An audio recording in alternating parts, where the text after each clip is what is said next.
Hey yo, what is up my bro? J'espère que tu te portes bien aujourd'hui. Bienvenue sur Au Masculin, la chaîne des hommes par les hommes et pour les hommes. Alors aujourd'hui mon pote, en fait le sujet dont on va parler, il s'agit d'un sujet très important même et je n'ai jamais fait de vidéo à propos de ça. Et il s'agit d'un problème dont il est temps qu'on parle parce que actuellement les chiffres vraiment ça donne pas vraiment trop envie de se marier. Et c'est dont on va parler aujourd'hui, c'est du mariage. Et surtout du mariage moderne. Parce que là, dans plein de pays, on part en fait avec des pourcentages de divorce qui sont extrêmement élevés. On parle de 50%. Certains pays même partent jusqu'à 60 à 70% en fait dans le monde. C'est extraordinaire. Le mariage normalement c'est censé être quelque chose, une promesse de deux personnes en fait pour passer leur vie ensemble. Donc pourquoi y a-t-il ce genre de nombre? Deux personnes qui se promettent de passer leur vie ensemble, de fonder une famille, tu te retrouves avec des pourcentages de 50% minimum en fait quand il s'agit de taux de divorce. C'est-à-dire un mariage sur deux marche. Dans la majeure partie des cas, ça ne marche pas. Et dans certains pays, ça part même jusqu'à 2 mariages sur 3 échouent. Pour des personnes qui se disent, en fait, qui se sont fait la promesse de passer leur vie ensemble, que jusqu'à ce que la mort leur sépare, où sont passées toutes ces promesses-là, vraiment. Surtout si tu regardes le mariage d'avant, et surtout le mariage moderne. C'est deux choses complètement différentes. Et aujourd'hui, je veux qu'on en discute un tout petit peu, mon pote, parce que je pense que c'est très important en tant que mec de savoir déjà le mariage, de savoir où est-ce que tu mets les pieds, de savoir quelles sont les lois en fait par rapport au mariage, par rapport à des divorces et tout. Mais en même temps aussi, voilà, de comprendre le pourquoi du comment. Pourquoi exactement avant, on avait des personnes, en fait, jusqu'à maintenant, tu as des grands-parents, certainement dans ta famille, soit du côté de ton père ou bien du côté de ta mère, qui sont restés pendant plus de 40 ans ensemble, 50 ans ensemble. Penses-tu vraiment qu'il y aura beaucoup de couples d'ici, disons, 40 ans, qui disent que voilà, on s'est rencontrés en 2020, 2021, 2022 sur Tinder ou bien sur Instagram, on est restés ensemble pendant plus de 50 ans? Vraiment, je ne pense pas qu'il y en aura beaucoup. En tout cas, s'il y en a, ils seront mis en fait dans les Guinness Records. Ils seront vraiment interviewés à la télévision tellement ça va être très rare. Et c'est dont on va parler aujourd'hui. D'abord, nous allons parler de la responsabilité des hommes et aussi de la responsabilité des femmes. Parce que je trouve que les deux ont une responsabilité dessus. Mais disons que les hommes ont 20% de responsabilité tandis que les femmes ont 80% de responsabilité. Oui, tu vas me dire, oui, ceci, cela. Pourquoi tu dis que c'est les femmes qui ont 80% de responsabilité? Mais c'est parce que dans 80% des cas, c'est les femmes qui demandent le divorce même. Et seulement dans les autres 20% que tu vois les hommes qui demandent le divorce. C'est pour ça que les hommes prennent 20% de la faute et les femmes 80%. Ou bien même je dirais, les hommes 20% ou bien 15%, les femmes 75% et le reste en fait c'est la société, c'est le monde d'aujourd'hui qui prend la responsabilité. Donc nous allons commencer par les hommes. Le problème en fait donc des hommes avec le mariage, je trouve, c'est quoi la responsabilité des hommes? C'est que les hommes, je vois ça souvent, les hommes se marient par peur, par crainte, par manque d'options. Donc tu vas me dire pourquoi par peur, pourquoi par crainte? Parce qu'en anglais, il y a ce qu'on appelle en fait scarcity mindset. Scarcity mindset, c'est le contraire de abundance mindset. Donc si on prend en fait la mentalité de l'abondance, le contraire de ça, c'est comme en fait un mec qui a le contraire de ce qu'on appelle l'abondance. Et beaucoup de mecs, beaucoup de mecs, dans 80% des cas, les hommes se marient pas parce que en fait, comment je peux dire, cette femme, c'est vraiment la femme qu'il leur faut. Ils ont vraiment regardé et bien voir que c'est cette femme qui les convient sur tous les côtés. Non, ils se marient souvent par peur, par crainte que la fille s'en va et qu'ils ne puissent plus avoir une fille pareille. C'est-à-dire quoi? Dès qu'ils ont une certaine fille d'une certaine calibre, ils ne prennent pas le temps de vraiment ce qu'on appelle faire en fait le test, savoir est-ce que cette personne est vraiment la personne qu'il me faut si je veux passer ma vie ensemble. Parce que le mariage, on parle de mariage, c'est en fait un engagement de toute une vie. C'est pas quelque chose que tu fais, voilà, je connais la personne, tiens, on va essayer pour voir est-ce que ça va marcher. Non. Si je dois m'engager pour toute une vie, genre, tu es sûr et certain que je vais m'assurer à 150% que cette personne est la personne qu'il me faut. Parce que là, si tu rentres dans un mariage, il faut comprendre que c'est une promesse que tu fais de passer ta vie, de fonder une famille avec cette personne-là. Pourtant, beaucoup de mecs ne prennent pas le temps de faire la sélection nécessaire en fait pour se marier avec la bonne personne. Parce que déjà à la base, ils n'ont même pas d'option pour faire une sélection dessus. Ils ont la fille qui veulent bien d'eux, la fille qui disent que putain, je sais pas si je pourrais avoir une fille d'une certaine calibre. Dis donc, elle a une belle forme, dis donc, elle a de jolis yeux, dis donc, elle a ceci, elle a cela, elle s'habille bien, boum, je vais faire en sorte de l'amener en fait directement avant que notre gars le vole à mes bras. Avant que par exemple elle se rende compte qu'elle peut faire mieux et partir, ok, je vais me marier avec elle directement, comme ça elle reste avec moi, elle ne pourra plus partir ailleurs. Voilà la mentalité dans laquelle beaucoup de mecs en fait rentrent dans le mariage dessus. Et souvent, tu vois des personnes qui se rencontrent pendant 6 mois et se marient. Quelle stupidité! Quelle stupidité! Genre vraiment, on parle d'un engagement de toute une vie. J'ai vu des mecs qui marient une meuf après l'avoir connue pendant 6 mois. D'autres qui le font pendant 1 an. D'autres qui le font pendant 1 an, 6 mois. Tu vas me dire 1 an, 6 mois, c'est beaucoup. Je te dis, c'est pas beaucoup. Si je sais que je vais passer le restant de ma vie, qui peut être 10 ans, 20 ans, 30 ans, 40 ans, 50 ans, 60 ans, je ne sais pas. Ah bah 1 an, 6 mois, ce n'est rien en fait. Je dois vraiment m'assurer et être sûr que c'est la bonne personne pour moi. C'est cette personne vraiment, je sais qu'elle a toutes les qualités pour être une femme. Je sais qu'elle a toutes les qualités pour être une bonne mère pour mes enfants. Je sais qu'elle a toutes les qualités, je peux compter sur elle pour respecter en fait l'engagement qu'elle a pour moi, qu'on va passer une vie ensemble, qu'on est vraiment une équipe, qu'on est vraiment compatible en fait pour passer une vie ensemble. Donc tu me parles de mariage, il faut vraiment que tu sois sûr et certain. Prends le temps de connaître la personne. Sors avec la personne, passe une relation de longue date, minimum 3 ans. Minimum 3 ans avec la personne, tu vas voir la personne sur tous les côtés. 6 mois, tu connais la personne, tu sais même pas la personne, ni Dana, ni Dev, dis donc elle est belle, vous êtes en train de passer de bons moments et tout, je l'aime tellement, boum, mariage. Et tu t'étonnes pourquoi d'ici 1 an, 2 ans, on te dit divorce, elle part. Parce que vous traitez en fait le mariage aujourd'hui, les jeunes d'aujourd'hui, les mecs d'aujourd'hui, les femmes d'aujourd'hui, vous traitez le mariage comme si c'était juste se mettre en couple. Voilà, je t'aime bien, elle a toutes les qualités qu'il me faut. Dis donc, je ne sais pas si je pourrais avoir une autre d'une certaine qualité. Tiens, je fais ma proposition, j'essaie de demander à mariage. Au bout de 6 mois, au bout de 1 an, tu ne connais même pas en profondeur la personne. Parce que pendant 6 mois, chacun peut mettre en fait en avant son meilleur visage. Hein. Genre moi, ouais, je suis ceci, je suis cela. Tu ne connais pas vraiment la vraie personne, je pense, en 6 mois ou bien en 1 an. Parce qu'en 6 mois ou bien 1 an, tu ne vas pas vraiment connaître dans différentes situations, en fait, comment cette personne réagit. Comment cette personne réagit quand vous passez dans des phases difficiles. Comment cette personne réagit si tant et tant se passe. Les mecs, vous ne prenez même pas le temps de voir tout ça. Vous êtes tellement galérien, vous manquez tellement d'options que la première option que vous pensez que vous ne pouvez pas faire mieux, hop, vous allez faire en sorte, en fait, le plus rapidement possible de la marier parce que c'est le seul moyen que vous pouvez garantir, en fait, à 100% qu'elle va rester avec vous. Celle-là, vous ne voulez pas le perdre. Vous êtes tellement, en fait, dans la mentalité du galérien que vous êtes prêt à tout, à faire le mariage au bout de 6 mois juste pour garder la fille là parce que tu penses que si tu restes et que tu la maries pas, peut-être elle va te quitter pour quelqu'un de meilleur. Voilà pourquoi dans le pourcentage que les hommes ont, c'est parce que vous prenez pas le temps de sélectionner la bonne personne pour le mariage. Si d'ici 2 ans, 3 ans, elle décide en fait de te quitter, c'est parce que peut-être c'est le destin, mais aussi peut-être il y a des chances que tu n'as pas sélectionné la bonne personne. C'est-à-dire tu l'as pas bien connue, tu sais pas comment elle réagit dans certaines situations. Vous vous êtes mariés, ça part à un certain moment, problème, boum, c'est bon, ça ne marche plus entre nous, divorce. Vous traitez divorce comme si c'était, voilà, quelque chose qu'on fait par texte, quoi. Divorce par-ci, 50% de divorce, 60% de divorce, 70% de divorce. Mais vous pensez que le mariage, c'est être en couple ou quoi? Sérieusement, le mariage, c'est en fait une promesse qu'on fait. Une promesse que je vais passer avec cette personne le restant de ma vie. C'est pas on se met en couple pour voir si on va bien ensemble ou quoi. Non, divorce par-ci, divorce par-là, c'est parce que vous les mecs, d'abord, première erreur vient de vous, c'est que vous ne prenez pas le temps de bien sélectionner. Quand tu dois marier une fille, tu dois prendre le temps d'étudier cette fille comme un sujet scientifique. Tu dois être un scientifique, étudier cette fille de fond en comble, vraiment être à l'aise avec cette fille, connaître les moindres recoins des pensées de cette fille-là,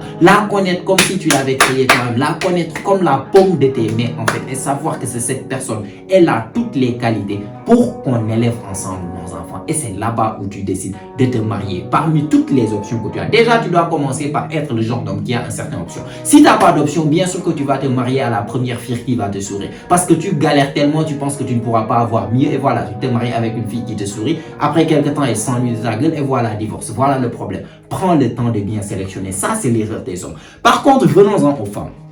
Même s'il n'y a pas beaucoup de femmes qui regardent ma chaîne, mais quand même, je vais t'expliquer, vous les hommes, en fait, pourquoi, en fait, aujourd'hui, 80% des relations ou bien des mariages finissent en divorce et c'est initié par les femmes. Parce qu'aujourd'hui, en fait, moi, je te dis la différence entre les femmes d'avant. Parce que souvent, on dit, les mariages d'avant duraient, voilà, voilà. C'est parce que les femmes d'avant et les femmes de maintenant sont deux espèces complètement différentes.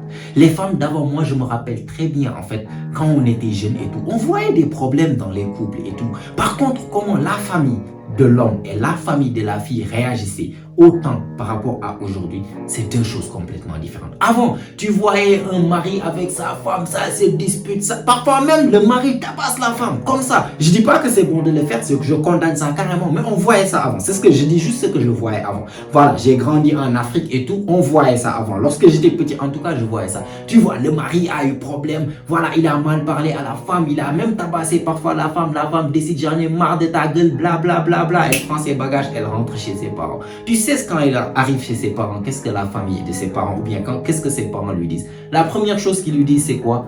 C'est ton mari, tu l'as choisi, tu n'es plus parmi nous, ta famille c'est là-bas, c'est pas ici. Reprends tes bagages et retourne chez ton mari, directement. Retourne, va régler tes problèmes, c'est ta famille, c'est ton ménage, c'est pas à nous de décider. Maintenant c'est ta famille, c'est là-bas, c'est pas chez nous. Tu te lèves, tu retournes et tu essaies de régler la situation. Ça c'était un des secrets qui faisait qu'en fait, les mariages duraient longtemps parce qu'il y avait les deux familles qui ont dit que vous vous êtes choisis, vous avez décidé que vous vous êtes mariés et que vous avez décidé de passer votre vie ensemble dans le pluie, dans le vent, dans la neige, que ça pleut, que ça vente. Vous allez rester ensemble et vous allez trouver une solution. Ça, c'était avant. Ça, c'était les femmes d'avant. Les femmes d'avant étaient prêtes en fait à vraiment parfois même se sacrifier pour la famille, pour leurs enfants. Aujourd'hui, on apprend les jeunes filles quoi? Femmes féministes. Femmes indépendantes. En fait, le problème aujourd'hui du mariage, c'est le féminisme. On apprend en fait les femmes carrément le contraire de ce qu'on apprenait les femmes d'avant. Aujourd'hui, on te dit fais ce que tu dois faire, hein, jeune femme, femme forte, tu n'as pas besoin d'homme. S'il te parle mal ou bien s'il te regarde mal, tu as le droit de divorcer. Dans tous les cas, les lois de divorce, en fait, les avantages. Tu divorces dans beaucoup de pays aujourd'hui dans l'Ouest, c'est-à-dire les pays développés en fait. Crois-moi, tu pars là-bas, tu te maries, la femme te divorce demain, elle prend en fait la moitié de tes affaires, surtout si tu es plus riche qu'elle. Ou bien vous avez des enfants ensemble, tu es foutu, tu pars avec elle au tribunal, vous vous divorcez, tu es mort, je te dis, on va prendre tous tes biens pratiquement et lui donner à elle. Donc, même les lois en fait l'incitent à vouloir te divorcer et partir. C'est-à-dire tu la regardes mal, elle est partie. Depuis qu'elle est toute petite aujourd'hui, elle a été endoctrinée à quoi? Tu n'as pas besoin d'un homme, tu fais ton propre argent. On leur fait croire que partir faire ta carrière merdique de comptable là-bas chez un boss qui se fout de ta gueule en fait, du matin jusqu'au soir pour un travail, un salaire merdique, un travail que tu détestes, ça c'est plus important que être chez toi, avoir des enfants qui t'aiment et vraiment mettre au monde des êtres humains et les élever dans ce monde. On leur dit que être ça, c'est-à-dire avoir un salaire de merde, un boulot de merde, c'est comme nous les hommes on fait parce que c'est notre devoir, on leur fait ça, croire que ça c'est vraiment le pouvoir. Avoir un boss qui voilà, te crie dessus, ce truc pour un salaire merdique, ça c'est être pour avoir le pouvoir. Et rester à la maison, élever des enfants, être une bonne épouse et une bonne maman, ça en fait c'est de l'esclavage. Voilà ce qu'on leur fait croire aujourd'hui. Donc même si elles se marient en fait, aujourd'hui, le problème des jeunes filles de nos jours c'est quoi? C'est pas en fait, elles savent pas, on leur apprend pas déjà comment devenir une bonne épouse. Elles veulent se marier certes, mais elles veulent se marier pourquoi? Pour la cérémonie, pour la robe de mariage, pour la bague, pour la demande en mariage où le mec a créé une surprise, ses amis sont là à filmer, elle est là à pleurer, oh my god, on met ça sur les réseaux sociaux, c'est tellement mignon, regarde comment elle est jolie dans sa robe, tiens la fête, j'invite mes copines, j'invite ceci, j'invite cela, mes copines se mettent en robe, je ne sais pas, demoiselle d'honneur, ceci, cela. En fait, dans leur tête, elles veulent se marier pour la fête. Elles veulent se marier pour la robe. Elles veulent se marier pour la bague. Par contre, elles ne pensent pas au-delà de... Une fois que la fête passe, une fois que la lune de miel que vous allez faire dans un hôtel exotique quelque part, une fois que ça passe, elles ne pensent pas au-delà de là-bas. Elles veulent se marier pour les choses qui sont bonnes. Mais elles ne savent pas que le mariage, c'est un travail très dur derrière. Le mariage, c'est pas seulement, en fait, voilà, pluie et je ne sais pas, arc-en-ciel. Non, non, non. Parfois, c'est très dur. Parfois, il y a des problèmes. Il faut savoir être prête parce que tu as fait une promesse jusqu'à ce que la mort vous sépare. Pendant en fait la richesse, pendant la pauvreté, pendant la santé, pendant la maladie, pendant le bonheur, pendant le malheur, jusqu'à ce que la mort vous sépare. C'est une promesse sacrée que vous avez faite. Ce n'est pas seulement, voilà, je me marie avec lui, voilà, il se met en costard, je me mets en, je ne sais pas, en robe de mariée, on va me prendre de très jolies photos, putain, mes copines vont tellement être jalouses. Et après, elles ne pensent pas au-delà de là-bas. Après que la lune de miel se termine et que la routine soit faite, tu vas avoir des femmes qui sont capables de quitter un mariage, même s'il y a des enfants, parce qu'elles se sentent plus vraiment, je ne sais pas quoi. Je ne ressens plus ce que je ressentais avec les enfants sont là, tu demandes un divorce. Parce que pourquoi? Tu ne ressens plus ce que tu ressentais avant. Mais qu'est-ce que tu es une égoïste en fait? Mais quel con égoïste tu peux être en faisant ça? Avoir des enfants, gâter littéralement la structure familiale des enfants. Pourquoi? Parce que tu ne ressens pas trop ce que tu ressentais avant. Voilà la différence aujourd'hui entre les femmes d'aujourd'hui et les femmes d'avant. Les femmes d'avant, nos mamans et nos grands-mamans, en fait, nos grandes-mamans, étaient prêtes à se sacrifier. Pourquoi? Pour la famille. Elles savent qu'elles ont fait une promesse, elles ont décidé, elles ont choisi cet homme. C'est la mort qui va les séparer. Il n'y a pas quelqu'un d'autre. Il y aura des problèmes par-ci, par-là. Parfois, ils vont avoir envie de s'entretuer même, mais c'est comme ça. Dans l'amour, surtout si vous allez passer beaucoup de temps ensemble, c'est pas seulement tout est bon, tout est bon, tout est rose, tout est rose. Parfois, ça va être très difficile. Parfois, vous allez vous détester. Parfois, vous allez même vouloir vous entretuer. Mais c'est une promesse que vous vous êtes faite. Tu as choisi cette personne-là, je reste avec cette personne. Aujourd'hui, déjà, l'Instagram ou bien les réseaux sociaux ou bien tous les médias leur font croire, en fait, leur miroitent de fausses options. Parce que tout le temps, ils sont là, ils ont des DM de certains mecs qui sont potentiellement, je dis bien potentiellement, on ne sait jamais. Parce que toujours, on dit l'herbe est toujours plus verte jusqu'à ce que tu pars de l'autre côté. C'est là-bas en fait où tu te rends compte que l'herbe n'est pas toujours plus verte de l'autre côté. Tu vois, donc il y a toujours, elles sont là, elles sont mariées, mais elles sont là à se poster sur les réseaux sociaux. Elles continuent en fait à faire la publicité d'elles-mêmes. Donc toujours il y a des mecs, waouh t'es trop belle, waouh ceci, des mecs qui rentrent dans leur DM, essayent de vouloir les draguer. Moi je suis prêt à te marier, peut-être cela. Ils regardent le profil du gars, peut-être le gars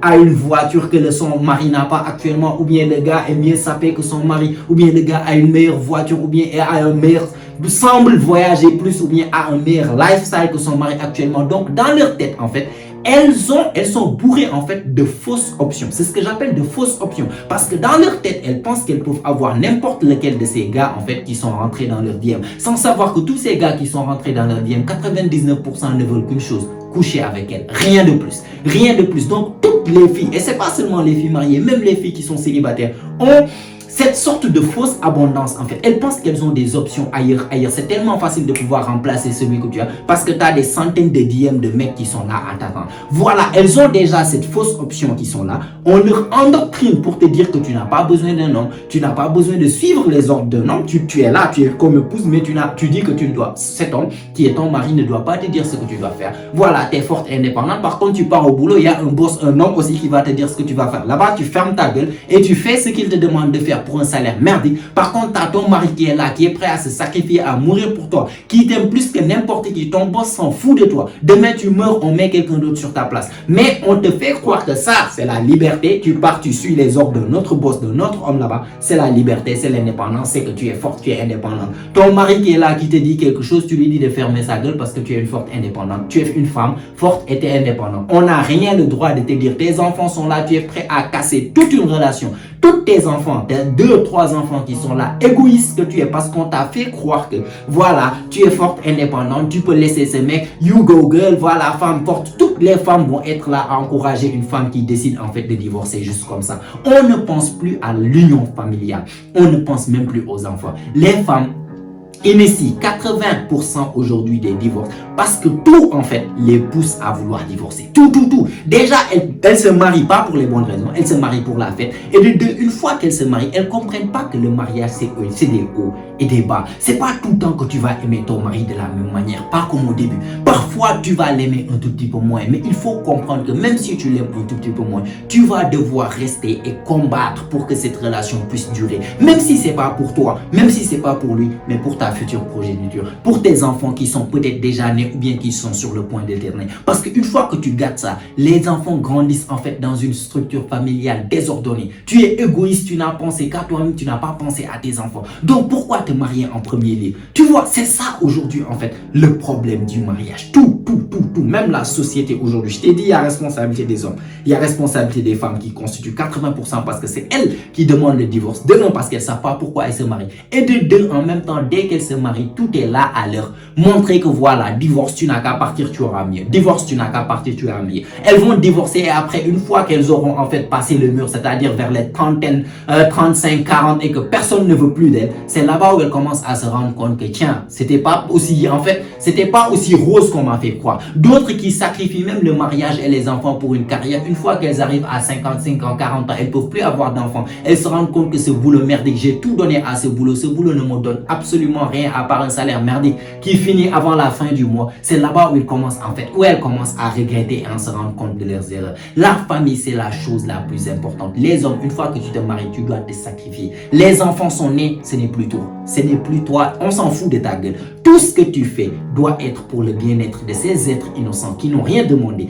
et que toi-même tu as ramené dans ce monde. Des hommes qui se marient sans même avoir la stabilité financière nécessaire. Toi-même, tu n'es pas capable de te torcher ton propre cul. Tu n'es même pas capable de prendre tes propres besoins et tu as le culot de ramener d'autres personnes dans ce monde pour leur faire souffrir dans la même merde que tu as vécu en fait toi-même. C'est carrément égoïste. Les femmes de leur côté aussi ne savent même plus comment devenir une bonne mère, ne savent même plus comment devenir une bonne épouse. Elles sont plus occupées à faire des posts sur Instagram et à répondre à leurs stories que autre chose. Et une fois que même elles ressentent le moindre désordre, dis donc, tu n'as pas acheté de Nutella, c'est bon, je divorce. Je divorce, je ne sens plus vraiment que tu m'aimes, nanani, nanana, je divorce. Et les enfants sont là en train de se faire ping-pong. Voilà, tu passes chez papa ici, tu passes chez maman, papa a une nouvelle copine, tu dois commencer à une relation avec une belle-mère, maman a un nouveau copain, un nouveau mari, tu dois faire une relation avec un beau-père. Les enfants sont sacrifiés pour l'égoïsme du papa et surtout l'égoïsme de la maman. C'est incroyable en fait le shit show ou bien le degré de conneries qu'on vit actuellement lors des mariages. Et en même temps aussi la société est participe. Déjà aujourd'hui les hommes ne sont même plus des hommes, les femmes ne sont même plus des femmes. On transforme les hommes en femmes et les femmes en hommes et on veut qu'ils collaborent en fait ensemble. Ça passe pas. La complémentarité qu'il y avait avant, l'homme connaissait son rôle. L'homme était là pour être le disciplinaire, celui qui ramène des choses, qui est là pour en fait vraiment faire grandir les enfants et leur donner en fait la sagesse nécessaire. Le papa était là pour éduquer, pour faire la sagesse. La maman était là pour être en fait là, the nurture, c'est-à-dire être là, donner l'amour maternel, donner ce truc, voilà, faire sentir que l'enfant soit spécial et surtout vraiment donner ce côté amour, voilà, aux enfants. La femme était là pour leur montrer qu'ils sont spéciaux, pour leur donner de l'amour, pour en fait vraiment leur faire sentir quelque chose en fait lorsqu'elle est là. Le papa était là pour donner de l'amour certes, mais aussi pour discipliner lorsqu'ils étaient le cas. Aujourd'hui, il n'y a plus rien. Le papa n'est même pas sage, c'est même pas un homme comme il est là en fait à voilà, laver des assiettes ou bien faire le ménage de ce côté. Demain, c'est l'autre côté, c'est maman qui fait ça. Maman part travailler, elle revient, elle n'a même pas le temps d'être là pour nous. Elle est plus occupée à faire son travail merdique de secrétaire ou bien d'avocate ou bien de comptable. Je ne sais même pas c'est quel boulot à la con qu'elle fait là-bas. Elle n'a même plus le temps pour les enfants. C'est devenu du n'importe quoi. La société est là en train de gâter les choses. Les femmes se marient pour les mauvaises raisons et les hommes aussi se marient pour les mauvaises raisons. C'est devenu du n'importe quoi. Du coup, tout ça, je viens de dire ce que je pense en fait du mariage moderne. Pourquoi le mariage moderne ne marche pas de nos jours en fait. Voilà pourquoi. Il y a plusieurs raisons, il y a plusieurs volets. C'est pour ça, toi, un homme, un jeune qui est là en train de me regarder, fais très attention. Fais très attention avant de te marier parce que comme je t'ai dit, beaucoup de ces filles d'aujourd'hui de ta génération ne sont pas ce qu'on appelle des wife material. C'est pas des wife material, elles ne sont pas mariables. Elles veulent se marier pour la bague. Elles veulent se marier pour la robe. Elles veulent se marier pour waouh, regardez-moi, c'est moi en fait la reine d'aujourd'hui, la reine de la fête. On m'a mis une couronne avec une robe blanche. Badadi, badada, c'est pour ça qu'elles se marient. Donc fais très attention. Il n'y en a plus beaucoup. Il faudra faire très attention et bien sélectionner. Sois un homme déjà qui a des options. Et parmi tes options, choisis la meilleure. Pas la plus belle, la meilleure. Celle qui va constituer le plus en fait une bonne mère pour tes enfants. Mais en même temps en fait une bonne épouse pour toi. Choisis bien. Choisis très bien. Et surtout, prends le temps de bien choisir. Parce que si tu choisis la mauvaise personne là, tu es foutu. C'est ta vie entière qui risque d'être gâtée jusqu'à l'infini, en fait jusqu'à ta mort. Donc fais très attention. C'est pour ça que je voulais aujourd'hui te parler du mariage pour que tu ne prennes pas ça à la légère. Tu vas pas voir la fille, waouh, canon, j'ai jamais eu une copine aussi canon, tiens, je vais essayer de la marier. Tu te mets balle dans le pied, littéralement. Faut faire très attention. Choisis bien, prends très au sérieux ce qu'on appelle le mariage. Parce que le problème des jeunes aujourd'hui, c'est qu'ils ne prennent pas au sérieux. Ils prennent ça comme se mettre en couple. Voilà, si ça ne marche pas d'ici 2 ans, on divorce, on part, on signe les papiers. Voilà, s'il y a des enfants, tant pis pour eux, je m'en fous. Moi, en tout cas, j'aimerais bien sentir ceci, cela, égoïste que vous êtes. Prends le temps de bien choisir ta femme. Prends le temps et surtout sélectionne bien. Tu vois. Donc c'était tout aujourd'hui mon pote. On va se limiter là. En tout cas, si tu as aimé la vidéo, tu as apprécié, n'hésite pas à me laisser un like. Ça fait toujours plaisir. Dis-moi aussi ce que tu penses en fait de ce sujet. Ça m'intéresserait très bien de savoir ce que tu penses en fait. Abonne-toi aussi si ce n'est pas encore fait car comme tu sais, chaque semaine on lance des vidéos ici, notamment les jeudis et les dimanches. Et toutes ces vidéos ont pour but de t'aider à devenir la meilleure version de toi-même, la meilleure version masculine de toi-même. Donc abonne-toi. Mets-moi des choses dans les commentaires comme je viens de te dire. Et si tout ça est fait, comme d'habitude mon pote, on se retrouve toi et moi la semaine prochaine. Même heure, même chaîne. Et surtout n'oublie pas mon pote, c'est ici que ça se passe. Allez, prends soin de toi mon pote. Ciao ciao.